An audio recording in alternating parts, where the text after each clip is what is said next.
Saya persilahkan IPN untuk bisa menyampaikan pengaduannya. Kenapa IPN itu mau beralih ke PNS? Banyak lika-liku yang kami dapati. Kami masuk PPPK itu karena tidak ada lagi kesempatan. Ada moratorium selama 10 tahun, kita tidak dibuka CPNS guru. Saya ikut itu 2013, K2 selesai. Tidak ada lagi pengangkatan. Terus ada dibuka lagi di tahun 2020, itulah P3K. Itu tapi yang diambil adalah XK2. Sementara kami waktu itu masih ijazah tarbiyah, PGMI, PGSD tidak bisa masuk, tentang linear. Jadi kami kuliah lagi. Kuliah kebetulan sambil PKN supaya bisa mengajar ke SMA. Tidak juga linear ke SD, akhirnya ambil lagi PGSD. Kami 2021 tes, tidak ada formasi, tapi lulus passing grade, tapi tidak bisa ya ditempatkan. Alhamdulillah sebagian diangkat, tapi masih ada yang belum diangkat, yang disebut P1 atau PG 2021. Nah, latar belakang kami itu karena tidak adanya payung hukum. Kita selalu bertanya-tanya, kita dikontrak memang benar. PPPK itu kan memang perjanjian kontrak 5 tahun. Oke. Tapi seiringnya waktu, banyak kejadian, ada yang tidak diperpanjang. Itu kan menimbulkan kita was-was dalam bekerja, ya kan? Apakah kita diperpanjang atau tidak? Nah, sedangkan tugas kita juga banyak. Kami alhamdulillah di IPN itu saya sudah bilang sama teman-teman, meskipun kita dikontrak, tapi jangan sampai kompetensi kita tidak ada. Akhirnya banyak teman-teman mengikuti lagi S2, ada bahkan S3. Itu padahal kita mengajar di mana? Di SD. Ada sampai S3 loh ngajar di SD. Karena pengennya anak-anak kita itu ke depannya lebih baik lagi. Nah, dalam kesempatan ini kami minta pemerintah bisa melihat, terutama Pak Presiden, tolong kami supaya kita tidak ada lagi di sekolah itu kamu P3K itu 5 tahun kemudian sudah nak entah diangkat atau tidak lagi, karena sesuai anggaran gitu ya. Nah, di situ ada perbandingan P3K dengan PNS. Kalau status kepegawaian itu PNS-nya tetap, terus jenjang karirnya ada, pensiunnya ada. Nah, kenapa kami itu selalu datang? Saya sudah 2 kali datang di sini. Di Komisi 10 juga sudah sering kali datang untuk minta peralihan. Di Komite Pendidikan DPD RI juga kami datang sudah berapa kali, tapi tidak pernah ada langsung klik. Oke, kami revisi undang-undangnya, kita bisa peralihan. Makanya saya minta tolong di Komisi 2 ini, tolonglah jembatani kami dengan pemerintah supaya kita bisa dialihkan menjadi PNS, dan juga pemerintah tidak pusing lagi PNS tok, tidak ada lagi P3K yang full time, part time, nanti ada lagi seperempat time penuh. Saya membawa sampel, Pak. Ada namanya Ibu Entin dari Karawang, mengabdi sudah 28 tahun, masuk P3K, pensiun di Juni 2025, tidak mendapatkan apapun dari pemerintah. Nah, untunglah anaknya mungkin punya adab untuk orang tuanya kan. Tapi anaknya tanya, Bu, urus pensiun di mana, Bu? Nah, mamanya menangis, Ibu Entini. Kenapa? Ibu itu tidak dapat pensiun apa-apa. Nah, downlah anaknya. Untung mamanya dia tidak taruh di panti jompo. Orang tua ini sudah pensiun begini tambah beban, bawalah panti jompo. Ya kan? Jadi minta tolonglah kami supaya pemerintah lebih mendukung. Kami tidak bermain-main dengan pendidikan anak-anak. Kami itu di SD, apalagi saya di kelas rendah itu sangat berusaha bagaimana anak-anak kita ke depannya lebih baik lagi, adabnya lebih baik, karakternya lebih baik, pendidikannya lebih baik. Insya Allah di tahun 2045, kalau kita semuanya umur panjang, tidak ada Indonesia bebas korupsi dan anak-anaknya tambah smart, tambah pintar semuanya. Nah, kalau kita tidak mendapatkan pensiun, kami juga tidak pernah kan ada forum guru. Kami minta naikkan gaji 15 juta, tidak pernah ada. Ya kan? Kita itu dari 350.000, alhamdulillah masih berkah itu, tapi masih bertahan kita dari honorer itu. Kita dikasih naik lagi zaman Pak Nadiem 1.200.000, alhamdulillah masih tetap kita. Sekarang kami mempunyai tunjangan profesi guru TPG, jadi itu dibayarkan per triwulan. Nah, per triwulan kita berpikir kan dia kalau gaji kami P3K itu kan 3,2 itu. Jadi berpikir, lemak lah kita dapat 3,2 kali 3 berarti 9,6 juta. Pajak kipas-kipas kita ini. Terakhir terima apa Pak? 9 jutaan. Belum lagi dipotong BPJS 1%. Padahal gaji kita juga sudah dipotong BPJS. Jadi maksud saya, kasihlah kita per bulan. Gaji guru itu 7 juta per bulan, tidak ada dapat pajak. Selesai. Ya kan? Kita bisa menabung, tidak ambil uang di bank. Jadi minta tolong supaya tidak ada lagi kesenjangan perekonomian di guru. Jangan sampai yang kami tidak iri hati kepada PNS, tidak. Walaupun bagaimana mereka adalah senior kami. Menambahkan Pak, yang saya hormati Bapak Pimpinan Rapat Komisi 2 beserta anggota DPR RI Komisi 2 Desa Sebele, Kecamatan Belat, Kabupaten Karimun, Provinsi Kepulauan Riau. Saya salah satunya termasuk guru daerah 3T Pak, terluar, terdepan, tertinggal. Mengapa kami mau meminta peralihan P3K PNS untuk guru dan tenaga kependidikan? Karena sesuai Undang-Undang Amanat Undang-Undang Nomor 20 Tahun 2023 Pasal 21 tentang hak ASN ayat 8, yaitu tentang pengembangan talenta karir dan pengembangan kompetensi. Ini sesuai dengan pasal 1 itu Undang-Undang Nomor 20 Tahun 2023. ASN itu ada 2, pegawai negeri sipil dan pegawai pemerintah dengan perjanjian kerja. Cuma kami terkena di pasal 4, yaitu pegawai pemerintah dengan perjanjian kerja itu adalah kontrak atau disebut dengan outsourcing. Bayangkan Pak, berapa mirisnya seorang guru yang puluhan tahun yang bekerja di situ disebut outsourcing. Itu mungkin penulisan kami.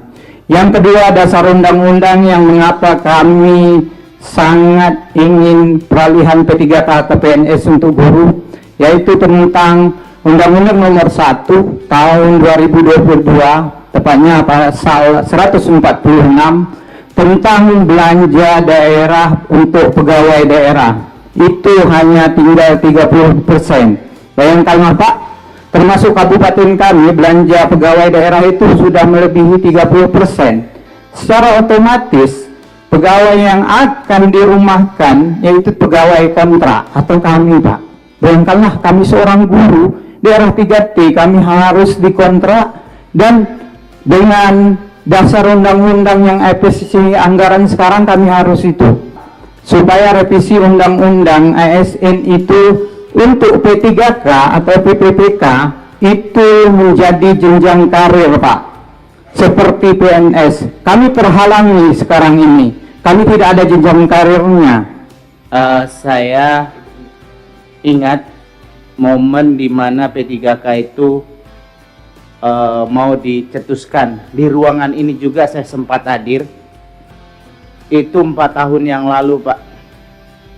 Kebetulan dari 2022 sampai sekarang, masa berakhirnya SK kami itu di 2027. Di 2007. Nah, di sana dulu saya sempat di sini ada di salah satu P3K bukan solusi. Rapat Komisi 2 DPR RI Perjuangan GTK, masih GTK Hanika 35+ Pak. Ini adalah ketiga kalinya saya di sini.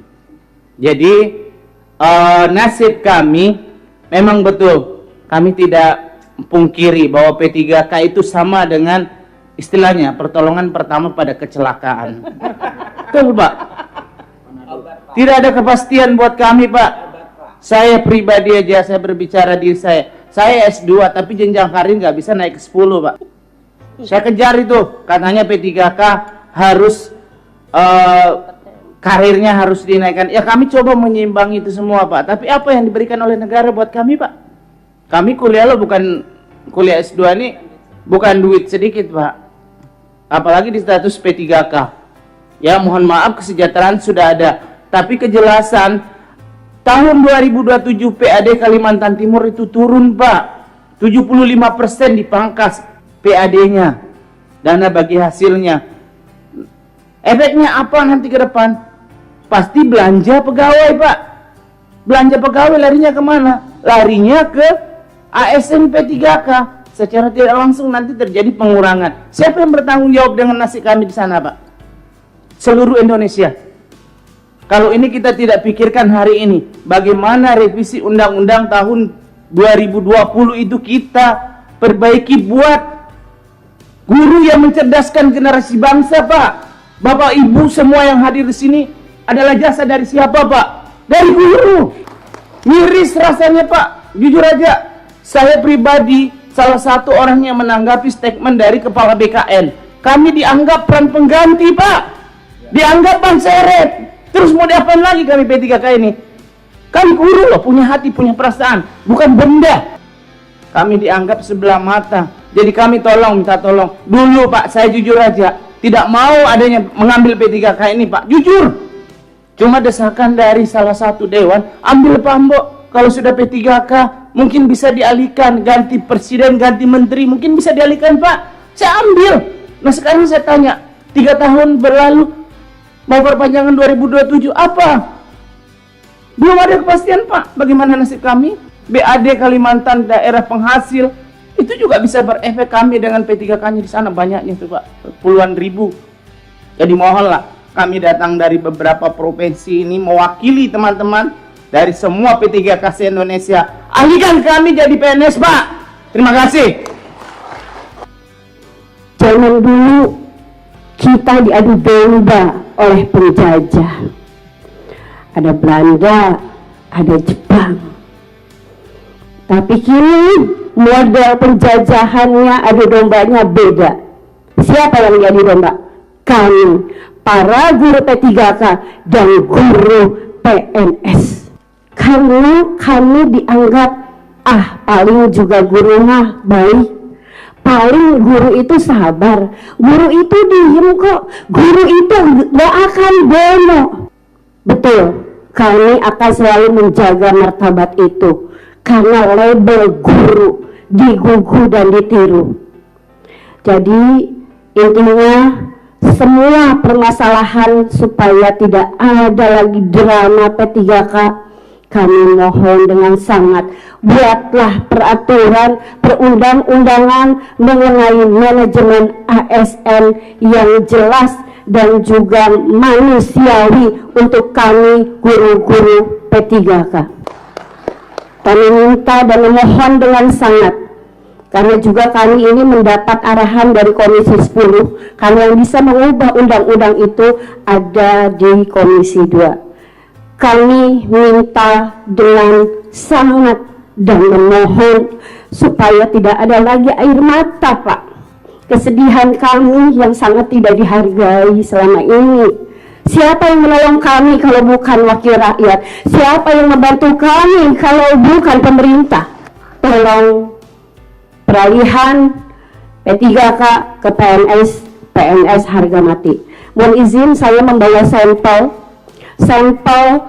P3K yang pensiun, yang tidak mendapat apapun. Betul kata Bunda Hasna, untung anaknya beradab jadi tidak disimpan di panti jompo. Karena setiap bulan anaknya nanya, "Mah, udah ngambil gaji pensiun belum?" Begitu, dan itu menjadi beban mental beliau. Mohon izin kepada Bu Entin, monggo dipersilakan. Pertama, saya kira kita punya pikiran dan perasaan yang sama ya Pak ya, terhadap yang disampaikan oleh teman-teman. Ya, itulah yang langkah-langkah yang sudah kita lakukan. Termasuk juga beberapa terobosan kebijakan yang dituangkan dalam undang-undang oleh Bapak Ibu pimpinan dan anggota DPR yang terhormat. Yang pertama, saya ingin sampaikan kenapa esensinya itu ada P3K kan itu ya. Jadi yang pertama di Undang-Undang 8 ya, 74 ya, Undang-Undang 4399 itu dulu status kita itu hanya PNS saja gitu. Tapi di situ banyak juga tenaga-tenaga honorer, non ASN dan sebagainya yang penghasilannya tuh beda-beda Pak. Bahkan tadi betul tuh ada yang 50.000, ada yang 200.000 dan sebagainya. Jadi pertama statusnya tidak jelas dengan berbagai sebutan, penghasilannya juga tidak jelas. Sehingga banyak teman-teman ini yang dia berdedikasi tinggi, seperti teman-teman tadi yang sudah disampaikan, tapi hak-haknya itu tidak terpenuhi. Tapi jumlahnya ini cukup banyak sekali gitu ya, sehingga lahirnya tadi Undang-Undang 5 2014 ya. Muncullah di situ ASN itu ada PNS, ada P3K. Kenapa ada P3K? Pertama banyak usianya yang melebihi 35 tahun Pak. Ya. Yang kedua jenjang pendidikannya juga yang tidak standar. Ketiga cara masuknya itu tidak kompetitif dan tidak selektif. Sehingga dicarilah afirmasi. Walaupun prinsip dasarnya P3K itu khusus orang-orang yang memiliki keahlian tertentu sesungguhnya Pak. Tapi dalam perjalanannya akhirnya karena banyak teman-teman tadi, maka diakomodirlah untuk teman-teman yang honorer Pak. Sesungguhnya ini bukan untuk honorer Pak. Ya, bukan untuk honorer tapi orang-orang yang ahli di bidang tertentu, ada diaspora yang hebat, maka dia ditarik dulu lah jadi P3K. Tapi di dalam prakteknya Pak Pimpinan kan ini untuk mengakomodir itu. Dan saya kira memang tuntutan dari teman-teman tadi merupakan catatan juga Pak bagi kita ke depan. Dengan status ini maka mungkin kita juga perlu mempertimbangkan bukan hanya terkait dengan statusnya, tapi kesetaraan dan kesejahteraannya. Tapi prinsipnya kenapa beda? Ya namanya aja sudah beda, pasti beda Pak gitu ya. Nah oleh sebab itu dari sisi penghasilan tadi mereka itu kan sudah sama seperti disampaikan Pak Ketua tadi ya. Tinggal memang tadi ada kekhawatiran status tadi Pak. Kalau kontrak itu memang dia ada masa perjanjian kerja 5 tahun, kontraknya 1 tahun sebagai bentuk evaluasi kinerjanya. Kami pun yang PNS juga dievaluasi. Kalau dia tidak berkinerja tinggi, itu juga bisa diberhentikan. Nah oleh sebab itu bagi teman-teman yang P3K tidak perlu khawatir. Sampai usia 60 pensiun pun nanti itu boleh sepanjang kinerjanya baik. Sepanjang tidak melanggar disiplin, itu sama dengan kami. Maka pemberlakuan PP 94 itu bukan hanya untuk PNS, tapi juga untuk P3K. Nah oleh sebab itu kalau ada seolah-olah pemberhentian dia dalam 1 tahun, mungkin nggak mungkin kalau dia melanggar disiplin tingkat berat. Kalau dia tidak berkinerja, anak-anaknya jadi nggak pinter dan sebagainya. Tapi kalau baik jadi guru-guru yang hebat, dia bisa menjadi talenta di instansinya. Maka di Undang-Undang 20 2023 yang diinisiasi oleh DPR itu menyebutkan mobilitas talenta. Talenta itu termasuk ASN, P3K, dan PNS. Bahkan bisa jadi eselon 1 kan dari P3K itu juga teman-teman. Namun demikian kami itu dari Kemenpan tadi ada catatan dia nggak bisa mutasi. Sekarang sudah boleh mutasi sepanjang dalam satu instansinya. Jadi dari unit 1 ke unit lain itu sudah kita perbolehkan sepanjang tidak berganti jabatan. Tapi dia boleh mutasi. Yang kedua pengembangan kompetensinya boleh nggak? Boleh sepanjang tidak mengganggu pekerjaannya. Dan boleh nggak dia dibiayai oleh instansinya? Itu boleh sekali Pak. Nah yang ketiga kita juga sudah buat terobosan supaya teman-teman yang P3K itu boleh nggak melamar jadi PNS? Boleh. Kalau dulu melanggar PNS itu, Pak Ajis, dia harus melamar PNS, dia harus berhenti dari P3K-nya. Sehingga dia ketika PNS nggak diterima, ini udah berhenti gitu kan, kasihan. Sekarang kita bolehkan kalau mereka daftar PNS, itu kalau misal tidak diterima maka boleh lagi balik jadi P3K.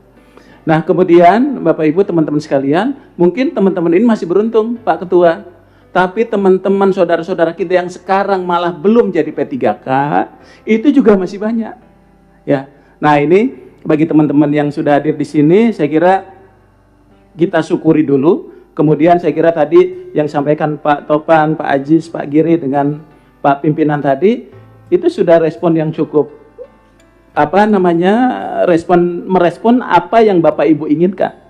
Salah satunya tadi mungkin memang basis kita di undang-undang Pak Pimpinan. Jadi karena P3K-nya disebut di dalam undang-undang. Ya sehingga kalau misalnya status kita akan kembali ke masa yang lalu gitu ya, ya basisnya memang harus di undang-undang ketika kita bicara bahwa ini akan PNS. Jadi prinsipnya kami dari Kemenpan, dari pemerintah, kalau undang-undangnya itu memungkinkan gitu ya, proses itu, maka tentunya kita akan bersama-sama menjalankan mandat dari undang-undang itu sebagaimana yang kita lakukan saat ini. Barangkali itu Pak, kemudian yang paruh waktu itu juga strategi kita daripada mereka berhenti, sampaikan Pak Ajis, itu masa transisi. Jadi kita tekankan kepada kepala daerah, diangkat dulu dan diberikan NIP supaya ada kepastian hukum. Uangnya nggak ada, belanja pegawainya melebihi 30%, maka boleh dibayar dulu dengan anggaran yang ada saat ini. Tapi ketika anggarannya cukup, maka dia bisa diangkat menjadi P3K. Itu adalah masa-masa transisi strategi yang kita terapkan supaya tidak ada pemberhentian massal Pak terhadap tenaga honorer saat ini. Barangkali itu Pak Pimpinan, terima kasih.